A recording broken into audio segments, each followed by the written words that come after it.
ਅੱਛਾ ਜੀ, ਪਹਿਲੀ ਵੀਡੀਓ ਸਾਡੀ ਗਈ ਬਣ ਨਵੀਂ ਦਾਲ ਸਾਨੂੰ ਯਾਦ ਆਈ ਆ ਬੀਟ।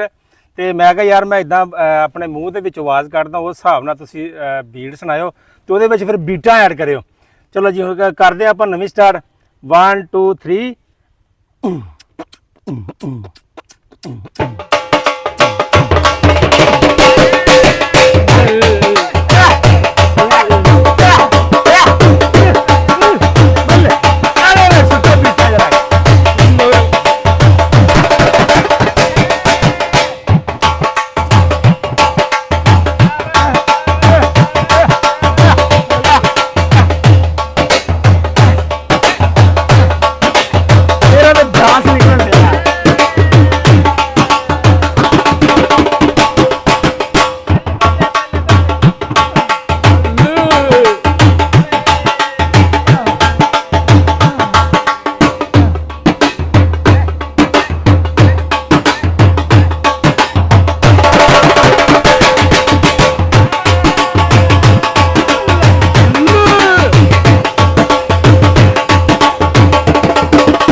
ਮੈਨੂੰ ਤੇ ਪੂਰਾ ਸਵਾਦ ਆ ਤੁਹਾਡਾ, ਮੈਨੂੰ ਨਹੀਂ ਪਤਾ ਭਾਈ। ਮੈਂ ਤੇ ਢੋਲ ਦੀ ਆਵਾਜ਼ ਸੁਣ ਕੇ ਮੇਰਾ ਤੇ ਡਾਂਸ ਸੁੱਤੇ ਪਏ ਦਾ ਨਿਕਲ ਜਾਂਦਾ ਭਰਾ।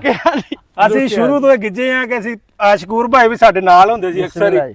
ਸਾਨੂੰ ਕੋਈ ਵਿਆਹ ਤੇ ਸੱਦੇ ਜਾਂ ਨਾ ਸੱਦੇ, ਸਾਡਾ ਟੋਲਾ ਪੂਰਾ ਮੌਜੂਦ ਹੁੰਦਾ ਸੀ ਉੱਥੇ। ਬਿਲਕੁਲ ਇਦਾਂ ਫ੍ਰੀ ਦੇ ਵਿੱਚ ਇੰਟਰਟੇਨ ਕਰਦੇ ਸੀ। ਇਹ ਜਿਹੜਾ ਢੋਲ ਹੈ ਨਾ, ਇਹ ਜਿੱਥੇ ਵੀ ਵੱਜਦੇ ਨਾ ਸਾਡੇ ਠੁਮਕੇ ਨਿਕਲਣੇ ਸਟਾਰਟ ਹੋ ਜਾਂਦੇ ਆ। ਤੇ ਉਮੀਦ ਕਰਦੇ ਆ ਤੁਹਾਨੂੰ ਇਹ ਵੀਡੀਓ ਸਾਡੀ ਬਹੁਤ ਅੱਛੀ ਲੱਗੀ ਹੈਗੀ। ਅਗਰ ਅੱਛੀ ਲੱਗੀ ਤਾਂ ਲਾਈਕ ਐਂਡ ਸ਼ੇਅਰ ਲਾਜ਼ਮੀ ਕਰ ਦੇਣਾ, ਅੱਗੇ ਦੋਸਤਾਂ ਨੂੰ ਵੀ ਸ਼ੇਅਰ ਕਰਨਾ। ਮਿਲਦੇ ਆ ਤੁਹਾਨੂੰ ਅਸੀਂ ਆਪਣੇ ਅਗਲੇ ਵਲੌਗ ਦੇ ਵਿੱਚ। ਅੱਲਾ ਹਾਫਿਜ਼।